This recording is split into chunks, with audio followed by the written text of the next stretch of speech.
This episode is brought to you by LearnToGradeComicBooks.com. Have you ever wondered what your comic books are worth? Every book is different. The condition of the book matters. Whatever condition it is sets the price. Grading comics is a huge mystery with collectors. Well, me, Kevin Volo, the one who is also doing the Heroes, Villains, and Sidekicks show, I created the course, and I've been a collector for a long time, and I wanted to do something to show people how to collect or how to grade their comics. So if you head over to LearnHowToGradeComicBooks.com and enroll, the course is $49. There are over 30 videos, all HD, over 8 hours of content.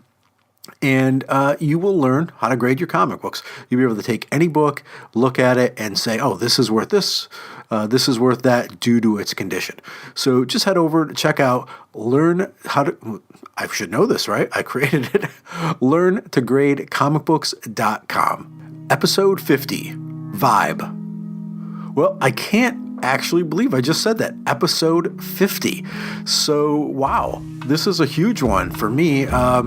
Doing the podcast is super fun, and it also takes up a lot of time.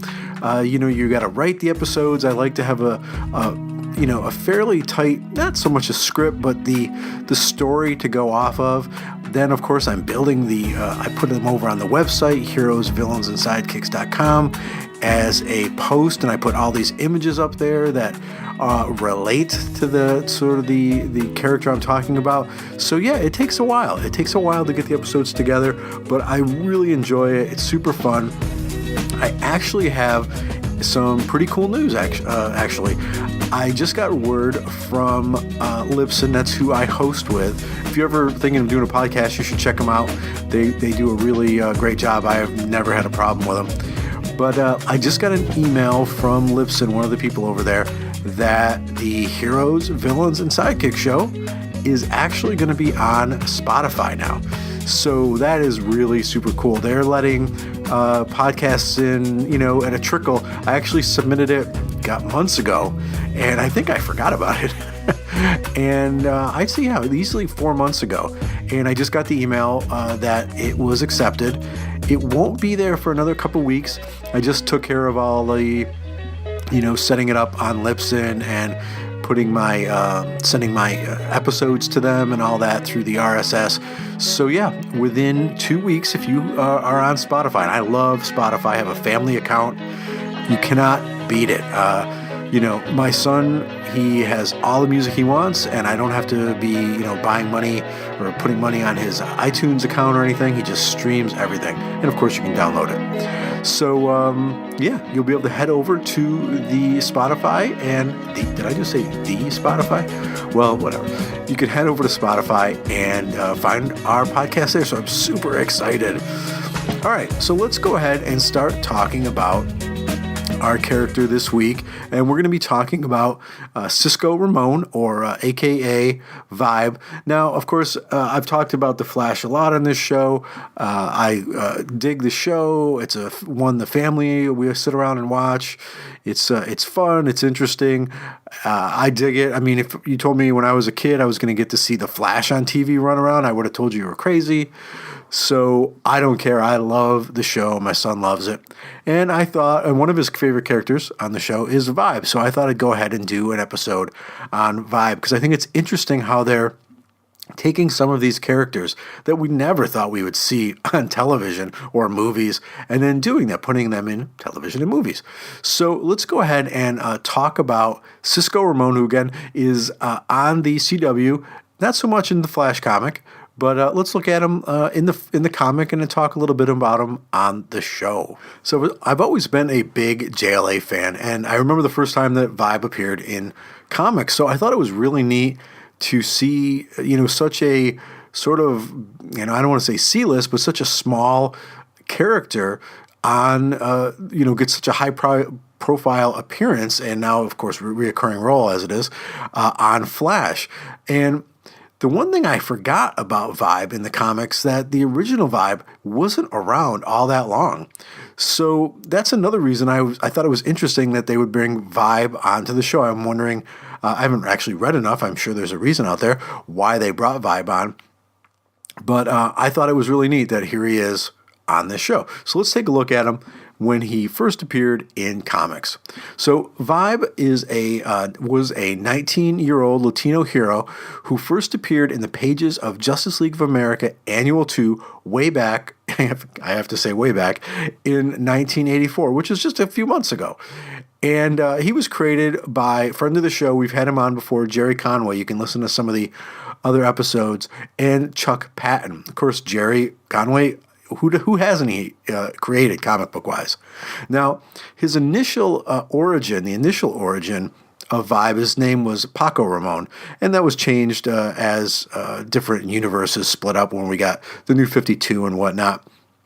And he lives in Detroit, and he comes from a working class family, and he has had powers his whole life, but it was only till his late teens that he started to learn how to control them. Now, at the Justice League at this point, and back in the 80s, is having a rocky time.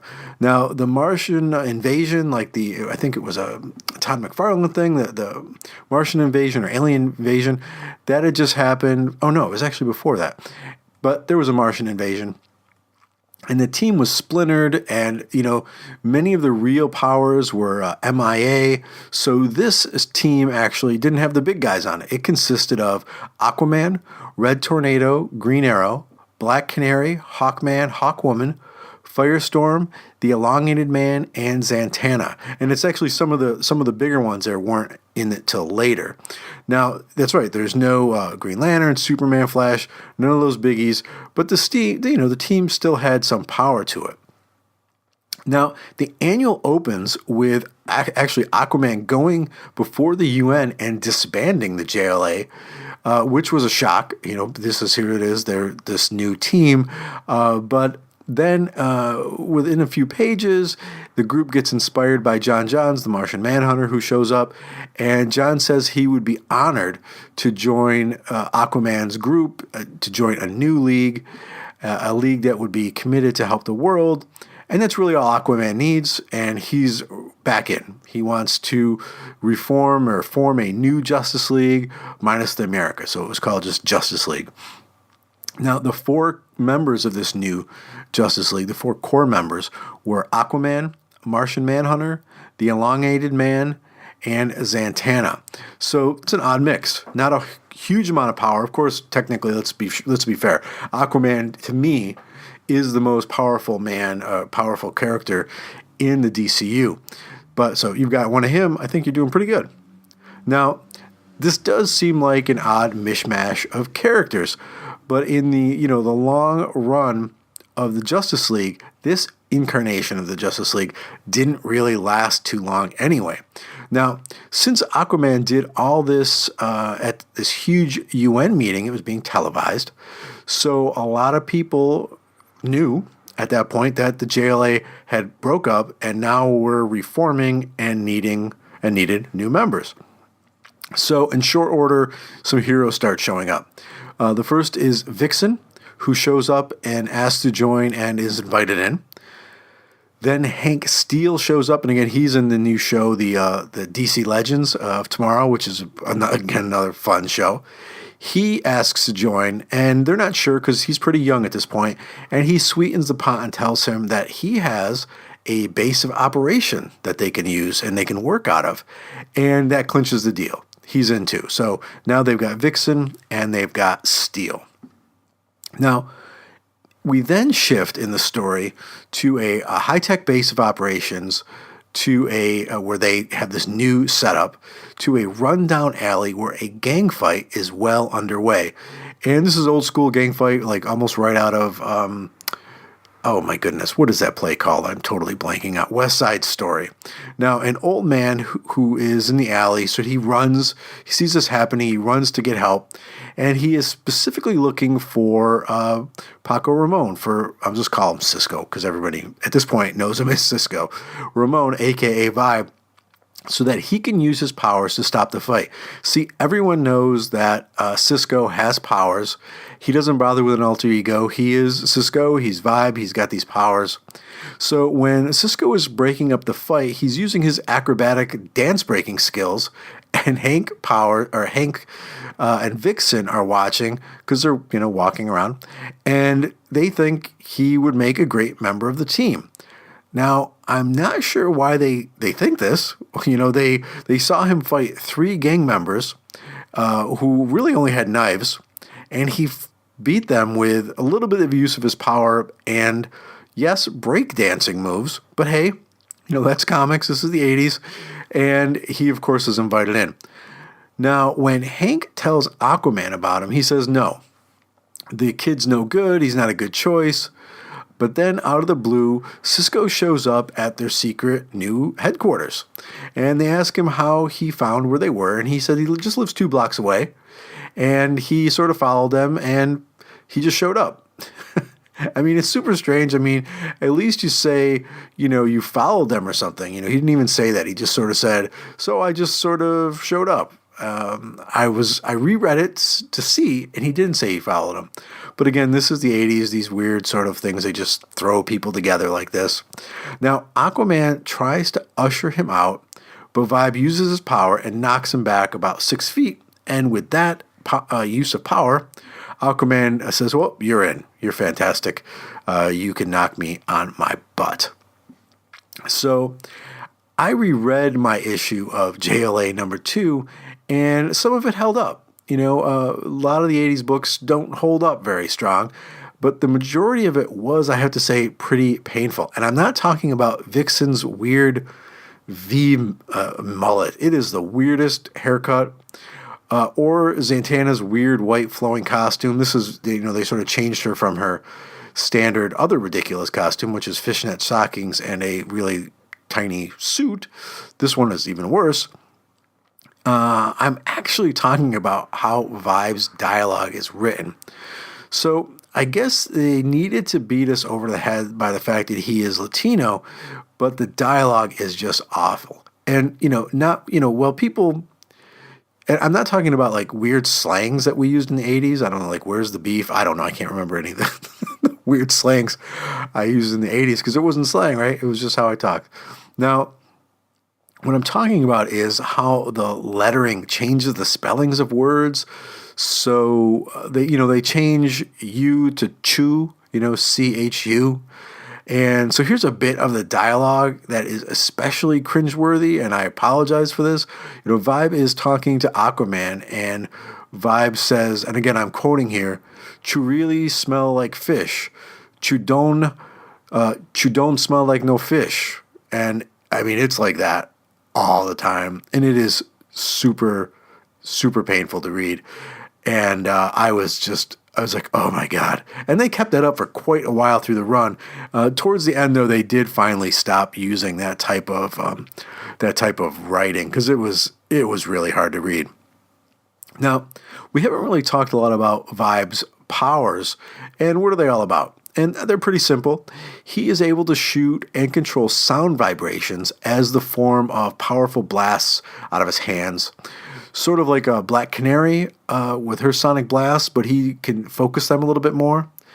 And he also has a finer way to use his power and a more powerful way, actually, a more nuanced way, is that since it has to do with sound, he can also sort of find the resonance frequency and the vibrational frequency of things and pretty much rattle them apart that way as well. So he does have some really interesting powers, but of course, nothing, huge as far as like a Superman level or John John's level.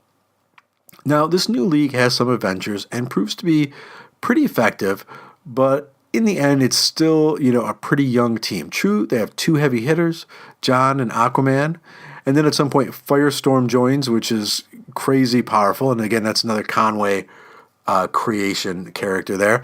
But again, at the time, Firestorm was still just a teenager. So again, a very young team. Now, the one thing they can't handle is what DC threw at them during the Awesome Legends miniseries in the 80s. I love this series. It's fun. It's stupid. but the covers are great. And so the Legends series in the 80s really did in this Justice League incarnation. So in this event, Darkseid is hell-bent on taking over Earth through an all-out attack and using sort of like mind control to turn the populace against the heroes. Now, Vibe's League gets it handed to them and decides they should just disband. But there must be a new league, and of course, when they disband, the big guns, the big heroes are brought back from the brink of this whole Legends thing, and, we get a Batman, Superman, Wonder Woman, super-powered Justice League again. So where does that leave Vibe? So back to Vibe. Now, the league officially disbands in JLA 258, and Vibe takes this pretty hard. He leaves the headquarters and he goes back to his neighborhood where he sees some kids drawing on a stoop. He stops to chat with a little boy, and he points out, "Hey, who are you drawing there?" And again, thank God the dialogue is normal at this point. But the boy says he's drawing his favorite superhero, and it's of course Superman. And Vibe asks him if he's ever heard of Vibe, and the kid says, "Who?" Now, this is definitely kicking a guy when he's down. So, here he is. He just got kicked off the league, or the league disbanded, so he's done. And Cisco walks away dejected. He is not, he's depressed. He's depressed. And it's then he bumps into a large man. But this is no ordinary man. This is actually an android that Professor Ivo created to kill the members of the Justice League. See, apparently he misted them with a low-level radiation dose during the whole Legends thing so he could track them and send these androids after them. So Vibe tells the guy to, leave him alone and take off. But of course, the guy is there to kill Vibe. So a fight ensues. Now, Vibe seems to be doing okay. And then once he realizes his assailant is just an android, he doesn't have to hold back. He just blasts the guy. And the guy falls over, dead. But as, Vibe, of course, this is an android. As Vibe leans over the body, the android's hands shoot out of its body, sort of just pop off, and wrap around Vibe's neck and choke the life out of him, killing him right there on the streets where he grew up. And with that, Vibe was dead. It was the weirdest. I remember reading it at the time. Here he is. He leaves the league. He's walking down the street. Some kid, totally makes him feel even worse, even though he doesn't mean to. He bumps into some guy, and he's just strangled. Just strangled. Yes, it was a robot, but still strangled on the street. Now, when John heard later in the episode, or I think it was maybe the next issue, he collected Vibe's body and took him to the League's new mountain sanctuary where he was buried. And, that was it. That was a very unceremonial death for a character that was in the League. Now, like most characters that have died, this is not a huge surprise here. Vibe was brought back to life, albeit briefly, and not in great shape. He was brought back during Blackest Night by Necron and attacked his old League members, but of course he was defeated. He didn't do as well. He did about as well as a dead bad guy as he did as a alive good guy. So I'm sorry, Vibe. I'm sorry. Now, Vibe was then reintroduced again when the DC launched its new 52 titles, and he got his own title, and it was called Vibe. Makes sense, right? But they had actually updated the character's origin and powers quite a bit. In this new origin, Cisco was out playing basketball with his brothers when a boom tube opened up on the court when Darkseid was attacking Earth. This is the whole thing with the new 52. Now, Cisco was being drawn into the portal. It sort of happened almost like split, like half of his body was in the portal, half of it was out, and his brothers were trying to pull him out. And so for an instant, he was between two dimensions, and his body was just changed on the molecular level. And I thought was interesting because I had to do some research on this. I didn't read this title. Technically, I guess his body was always in a state of constant vibration. You just couldn't see it. So it's sort of like when the Flash vibrates his face and whatnot, so you can't see him or hear him correctly. He was always vibrating, which I thought was cool. And now it isn't just sound waves. Now we're talking about the ability to affect matter at the molecular level. So you could vibrate something to pieces, not just like shattering it, but like finding the resonance on a molecular level and, also, just destroying it that way. And of course, later his powers increase and he's able to do much more. And this is sort of like what we see with Cisco in the Flash show. He is able to sense portals from other dimensions, which of course Cisco can do. And Cisco in the in the Flash show can also create them. And in this, he's also, which I think is interesting, in the comic, in this New 52, he's able to disrupt the Speed Force. And as his powers get even stronger, he can sense the future through premonitions. And this is very much like the Cisco from the Flash show. So the New 52's Cisco Ramone vibe is much more similar to the vibe we see on the CW show. And, the only thing they really added to the show at this point is that Cisco is a, technical genius, and he got his power from the particle accelerator like everybody else. So this is the closest version to the comic, is the New 52 to the Cisco we see here. Here, the only difference I think would be that, yes, he can shoot blasts and he can do this and that. He can sense portals, but he can also create portals in the show, which is really cool because you needed a meta, especially a good meta that could jump you, between universes and worlds, because that's what the Flash show is all about. So it's pretty neat. I love the effects that they use when they've got him. Like most of the CW superhero shows, the outfit, the costume is just amazing. I really dig it. And I can't wait to see what they're going to be doing with other characters.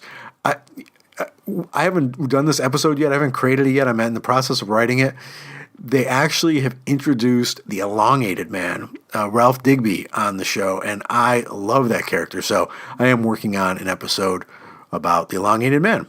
But this is about Cisco, and I am digging how they're portraying that character. Again, I never thought I'd see him on the show, and I'm really looking forward to being able to watch the latest version or the latest episode of Flash and catch up with the family, because it is just a really fun show. Well, I want to thank you again for listening to another episode, the 50th episode, and thank you for listening to 50 episodes. And if you haven't listened to all 50, you can go back and download some or all, whatever you want. But I want to thank you again for just listening and downloading. When I look at the stats every week, it's just so surprising, and it's odd to think that somebody's out there listening to me talk about this stuff. I've always loved talking about comics. I've always loved learning more about characters and artists and storylines. And it's just really fun for me to share it and get to talk to everybody about it. And I really appreciate it. I appreciate you listening. If you get a chance, head over to iTunes and subscribe, or wherever you subscribe. And there goes a fire truck outside my house. And if you also get a second, I know it's a pain. I listen to tons of podcasts and I don't leave a lot of reviews, and I'm going to change that. I've started doing it more today, or more this week. If you get a chance, head over to iTunes and leave a review. It helps us sort of move up the rankings. It helps people know about us. If you can just go over there, quick review, I'd really appreciate it. Well, again, thanks for listening. We'll be back next week with more. Take care.